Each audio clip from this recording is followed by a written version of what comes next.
This is Future Proof, the show that packs your brain for the future. Your hosts are Robbie and Terry, both 15 years old. Every week, they argue about the jobs, the technology, and the big ideas headed our way. So you're ready before they get here. Welcome back to Future Proof, the show that packs your brain for the future. I'm Terry. And I'm Robbie, and today we're asking, what if your next kidney came off a printer? 3D printed organs.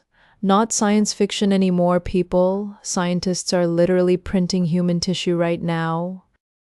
Though I will say my printer at home can barely handle a 2-page essay without jamming, so respect to the scientists.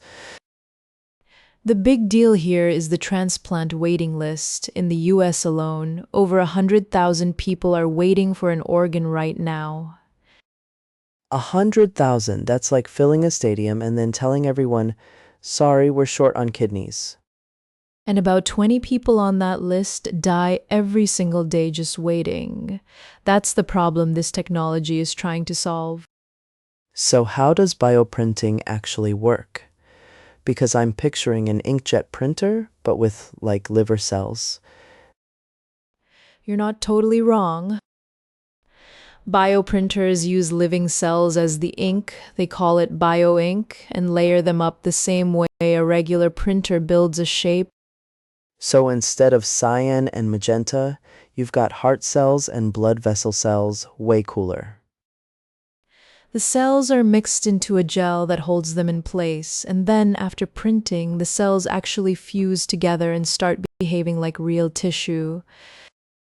That's the part that blows my mind. The cells do the work themselves. You just have to give them the right scaffolding.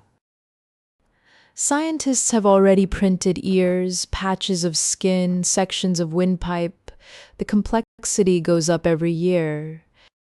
They even printed a tiny heart back in 2019, complete with blood vessels, ventricles, the whole setup. It was about the size of a cherry, and it was made from a patient's own cells, which is huge. Why is that huge? Explain for the people in the back. Because when you use someone's own cells, the body doesn't reject the organ. That's been one of the biggest problems in transplants forever. Right now, transplant patients have to take anti-rejection drugs every single day for the rest of their lives, which is rough.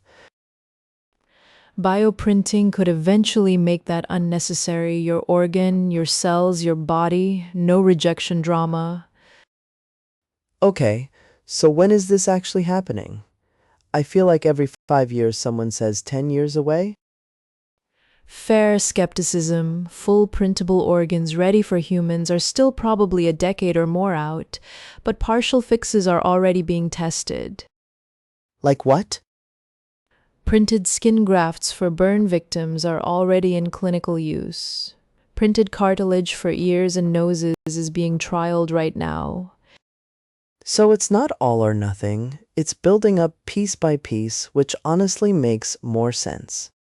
Exactly. The hard part is vascular networks, tiny blood vessels that keep thick organs alive. Without those, a printed liver just dies from the inside. So the kidney's not just a blob, it's got this insane plumbing system inside it. Right? And printing tubes thinner than a human hair at scale consistently. That's the current frontier researchers are fighting through. Some groups are using sugar to print temporary scaffolds for blood vessels, then dissolve the sugar away and leave the channels behind. Sugar-based organ engineering, the most delicious sentence in medicine. I feel like that deserves a snack break, but we'll push on. Companies like Organovo and United Therapeutics are pouring billions into this space. United Therapeutics alone is aiming to produce an unlimited supply of transplantable lungs. Unlimited. That word does not show up in medicine very often. The dream is essentially decoupling organ supply from donors entirely.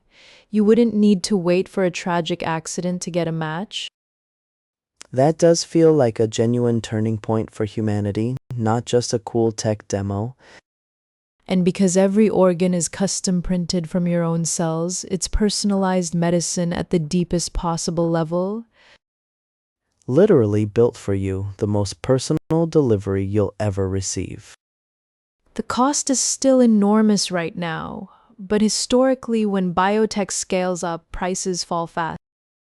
Look at gene sequencing. It dropped from billions to about $1,000 in 20 years. So the trajectory is real, even if the timeline is fuzzy. The fuzzy timeline is kind of the honest answer in science, better than fake precision. I'll take honest and fuzzy over confident and wrong. Bottom line, bioprinting isn't replacing transplants next Tuesday, but it is genuinely reshaping what transplant medicine will look like by the time we're adults. Which means the kid sitting in biology class right now learning about cells might actually be the one who solves the blood vessel problem.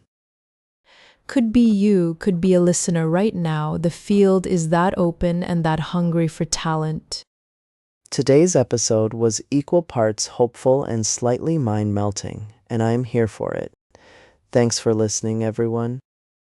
Keep asking big questions, keep following the weird science, and never underestimate what a printer can do.